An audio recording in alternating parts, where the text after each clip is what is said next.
Hi, welcome to Arthur's online autism presentation.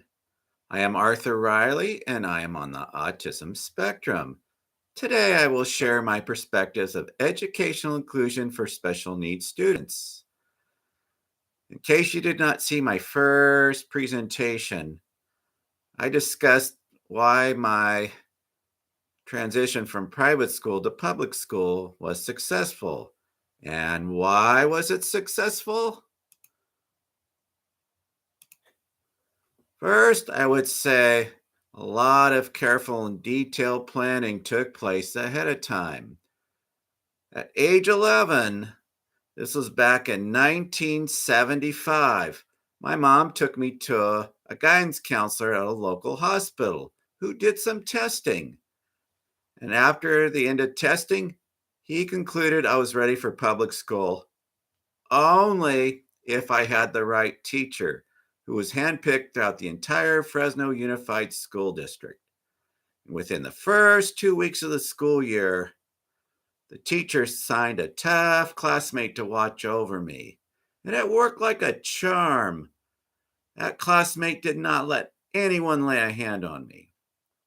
I truly believe I would not be where I am today if this careful and detailed planning did not take place before I was transitioned into public school.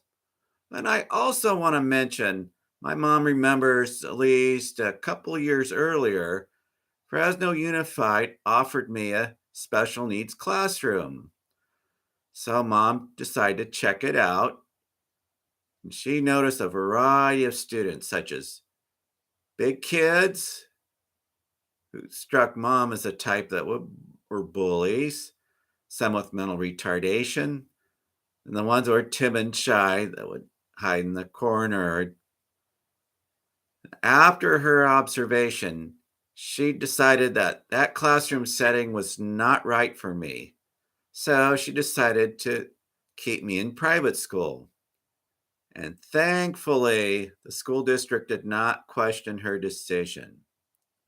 And I cannot help thinking over the years, if I were put into that classroom a few years earlier, before my first year in public school at age 11, thinking how different my life would be today. So I will go into successful inclusion I observed as a substitute teacher, or why I believe they were successful. Some call it mainstreaming. However, I'm going to call it inclusion for the sake of this presentation. I noticed a couple of autism inclusion programs. Those students were high functioning autism along with other related disorders. They had their own self contained classrooms with their special ed teachers. However, they were also included into general ed classrooms.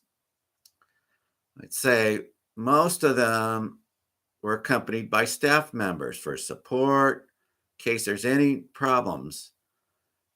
And more importantly, the student gets frustrated to the point where they get agitated, or that staff member can escort the student out for a break, whether it be for a few minutes or for the rest of the class period. If I remember correctly, some sources told me that the teachers in the general ed classrooms can call the special ed teachers and, for example, say, the student's having a rough day today. He's having behaviors. I may have to send him back to your special ed classroom for the rest of the day. I think that is a good idea because a lot of times there are students who get overly frustrated to the point I could easily say why there's some behaviors which could occur. So once again, if there's behaviors which could endanger the safety of others, be a good idea to escort them out for the safety of others. And I remember another special ed classroom at another school, self contained. The few times I worked in there, I noticed peer tutors from general ed classrooms helping out. And I thought, what a wonderful idea. because during my years in private school, I benefited from peer tutors. So I'm all for it. Not only did they help the students in their classwork or any classroom tasks, also helped them in other areas. For example, these students were included in the cafeteria with all the other students for breakfast and lunch. And I believe what made this inclusion possible was none of the students that I saw had behaviors which endangered the safety of other students. And I'll never forget this nice young man. He had high functioning autism. And I loved the fact that he enjoyed interacting with others. One problem was, though, he enjoyed doing that fist bump. Hey, what's up? And I've done it to people that I knew would like it. However, this student did it to everyone that walked by him, even the ones he did not know, and in turn did not know him.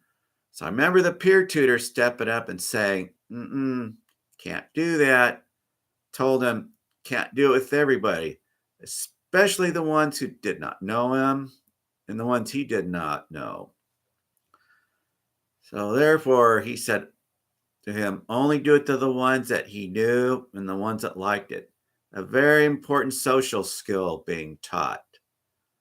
And another school I went to, general ed school with self-contained special ed classrooms.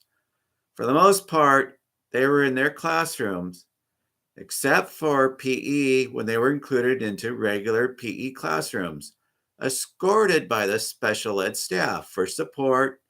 And once again, in case they get agitated, special needs students to the point where there could have some behaviors which could endanger the safety of others. So it's very important to have those staff members available in case any of the special needs students need to be escorted out of the classroom for a break, either for a few minutes or for the rest of the class period, depending on the situation. So, if I remember correctly, all the general ed students who were peer tutors for special needs were offered class credits. And I thought, what a wonderful idea. And all the inclusions I mentioned, I believe, are prime examples of partial inclusion. One example of full inclusion was for me subbing in a preschool class with 2 boys on the autism spectrum included.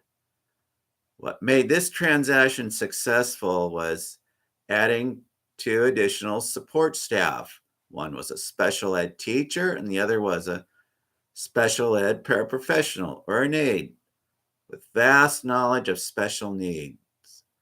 So I believe those 2 boys on the autism spectrum were in good hands. More importantly, it allowed the preschool teacher, along with their aide, to concentrate more on the other students. So, once again, I believe this was a very successful inclusion. Chances are a lot of careful and detailed planning took place before these inclusions were implemented. Plus, I truly believe that some students would benefit more from partial inclusion as opposed to full inclusion, while the other students would benefit more from full inclusion, depending on the students.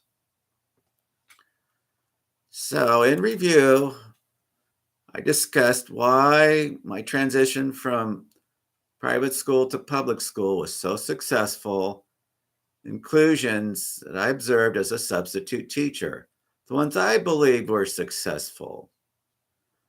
I truly believe that careful and detailed planning are very important to benefit or better the chances of successful inclusion.